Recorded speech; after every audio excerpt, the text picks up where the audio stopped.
Pagi ini saya memfungsikan mesyuarat ahli lembaga pengarah Lembaga Lebuh Raya Malaysia kali ketiga bagi tahun 2023. Dan ini adalah mesyuarat yang pertama yang saya fungsikan sebagai pengurusi Lembaga Lebuh Raya Malaysia.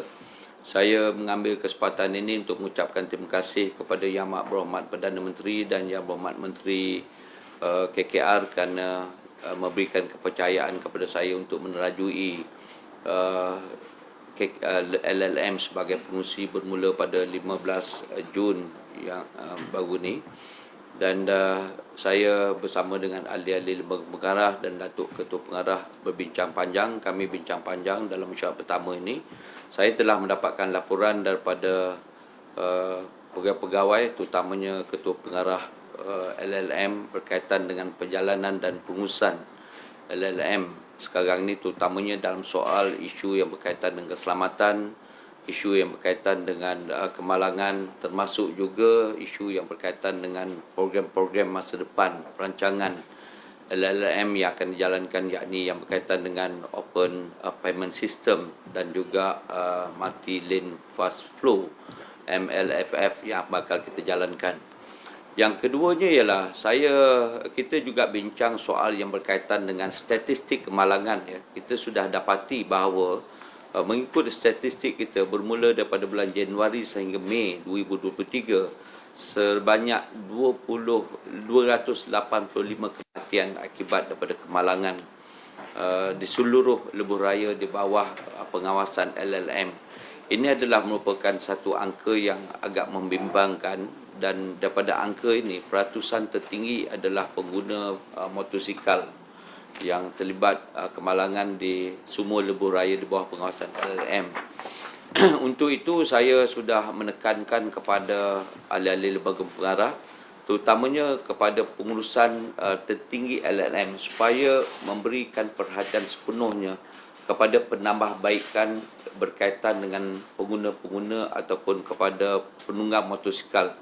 Kerana kita dapati bahawa kebanyakan kemalangan ini berlaku ketika waktu cuaca tidak baik, terutamanya bagi mereka yang mengambil jalan mudah untuk berteduh di beberapa hentian, di bawah jambat dan sebagainya. Kerana macam baru-baru ni kita berlaku 4 Jun yang lalu, 3 kematian berlaku kerana mereka berteduh, berhenti di bawah jambat dan berlaku kemalangan.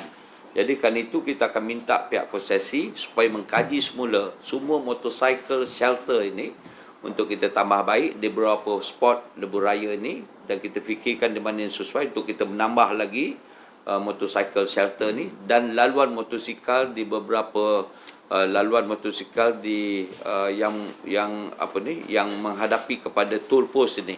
Ada laluan motosikal ni tidak mengambil kira pengguna-pengguna motosikal berkuasa tinggi. Kerana saya dapati sekarang ni ramai juga pemilik-pemilik motosikal berkuasa tinggi menggunakan lebuh raya dan mereka tidak mendapat kemudahan yang sewajarnya. Ini harus difikirkan semula oleh pihak konsesi supaya menaik taraf dan juga memperbanyakkan lagi kemudahan yang berkaitan dengan penunggang motosikal ini.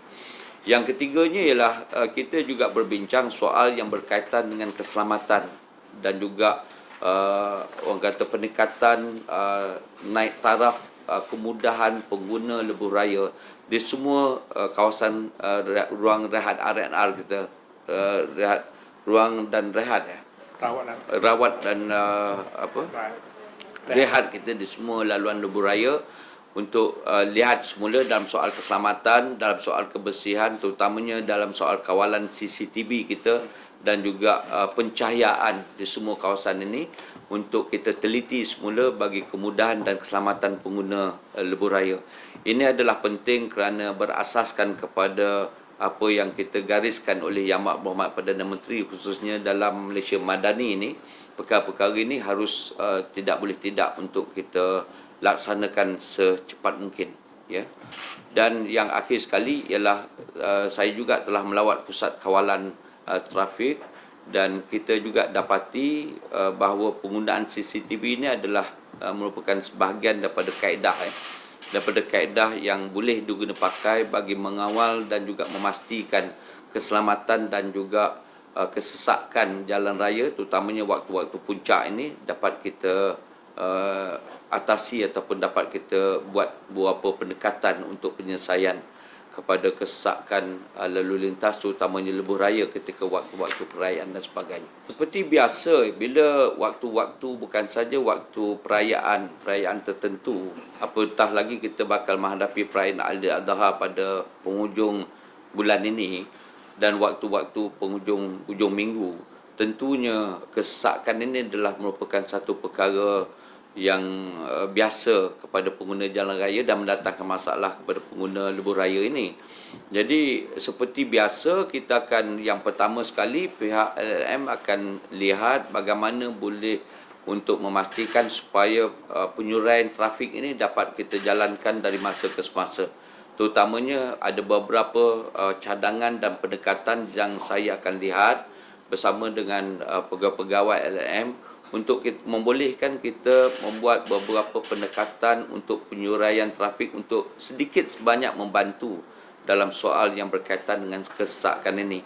Di samping itu, kita juga akan memantau, minta supaya ada kolaborasi dan kerjasama daripada agensi-agensi lain seperti bomba, polis dan juga Jabatan Pengangkutan Jalan untuk kita pastikan supaya tidak ada pelanggaran undang-undang terutamanya yang berkaitan dengan Akta Pengangkutan Jalan dilakukan sewenangnya oleh pengguna yang tidak bertanggungjawab. Kerana ini semua adalah penyumbang dan faktor penyumbang kepada kemalangan, faktor penyumbang kepada kesesakan. Malah kita kenal pasti speed limit ataupun overspeed melangkaui ataupun melebihi had laju yang dibenarkan, penggunaan telefon di dalam kenderaan ketika memandu, lepas tu ubah suai kenderaan dan beberapa perkara lain yang menjadi penyumbang besar kepada kemalangan dan kesesakan. Ini akan kita lihat di masa ke semasa. Saya akan melakukan beberapa sesi libat urus bersama agensi bomba, polis dan juga Jabatan Pengangkutan Jalan, terutamanya apabila kita berhadapan dengan cuti panjang untuk membantu dan juga untuk melihat supaya masalah yang berkaitan dengan perkara yang telah saya timbulkan ini dapat kita atasi sedikit sebanyak. Itu saya dah katakan tadi, sebahagian daripada cadangan kita lah untuk kita lihat smart, kita akan memperkenalkan smart lane. Smart lane ini adalah laluan-laluan khusus untuk kita jadikan sebagai laluan tambahan kepada kesesakan, untuk menyelesaikan kesesakan ini. Tapi ini juga perlu kita lihat secara detail kerana kita tidak mahu berlakunya bottleneck. Apabila kita buka laluan khas untuk membolehkan trafik ini dapat disuraikan dengan begitu baik, tapi dia akan end up dengan bottleneck. Ini akan mengakibatkan kesesakan di satu kawasan yang lain. Walau bagaimanapun perkara-perkara ini kita akan lihat semula, tetapi perkara-perkara asas yang berkaitan dengan pengurusan tol umpamanya, berkaitan perkara-perkara yang berkaitan dengan halangan kenderaan ataupun halangan trafik umpamanya, dan perkara yang berkaitan dengan yang boleh melambatkan perjalanan seperti biasa, ini akan kita lihat secara detail kali ini. Saya akan secara teliti akan memantau perkara ini berkaitan dengan yang kita telah sebut tadi secara dekat bersama dengan jabatan-jabatan yang telah saya nyatakan. Khususnya ketika waktu Hari Raya Korban ini, cuti Hari Korban akan datang, insyaAllah. Saya dah sebut berkali-kali tentang peranan konsesi. Walaupun kita ada agreement konsesi ketika waktu kita memulakan perjanjian berkaitan konsesi lebuh raya ini, tetapi ada beberapa perkara yang mesti dibantu dan diberi perhatian oleh syarikat-syarikat konsesi. Pertamanya soal yang berkaitan dengan soal berkaitan tool post kita, soal yang berkaitan dengan kemudahan kita, soal yang berkaitan dengan keselamatan pengguna lebuh raya. Ini semua mesti juga dibantu oleh pihak syarikat konsesi. Laluan motor besar ni, yang berkuasa tinggi ni, dulu saya bagi contoh seperti laluan masuk daripada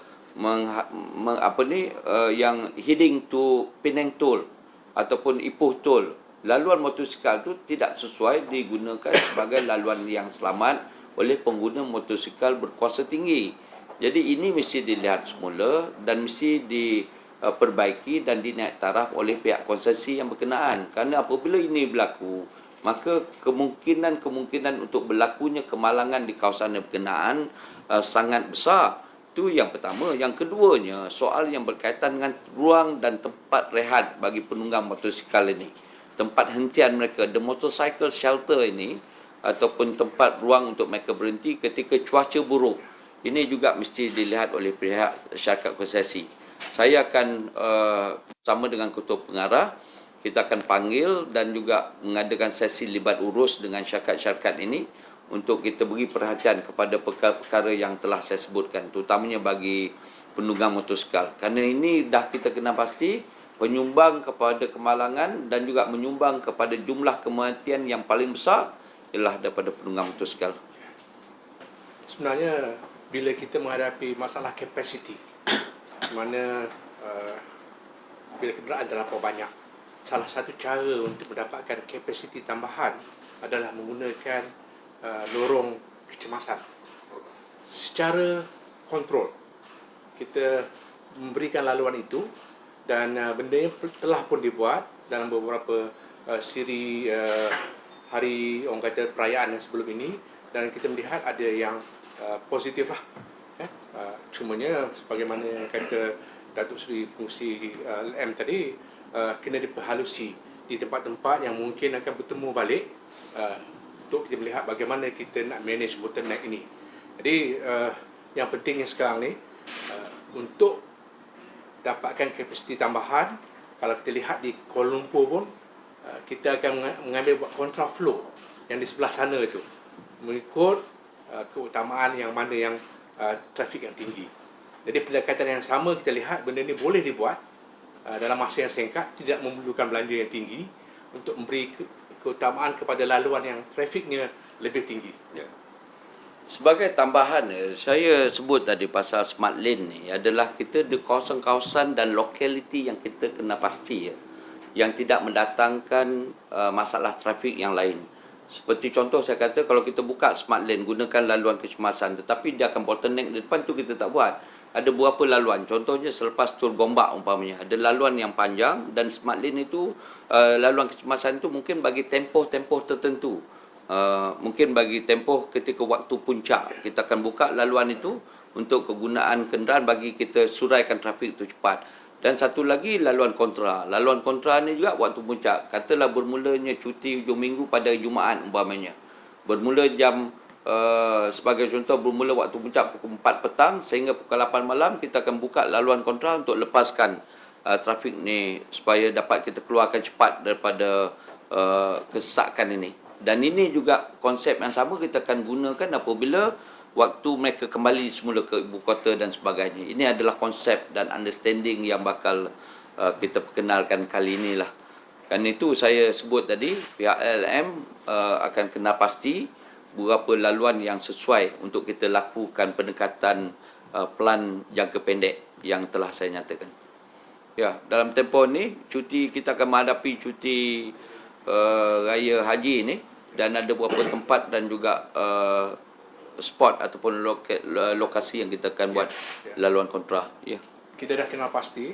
Dah kenal pasti berapa laluan kita buat? Pasti dalam kontra di kawasan yang mana yang, tetapi pelaksanaan ni kena melihat keadaan. Ya. Sebab kita takut yang di ada site pun tinggi.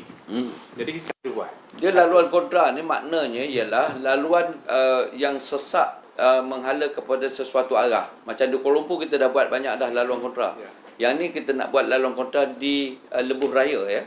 Tu kita akan kena pastilah.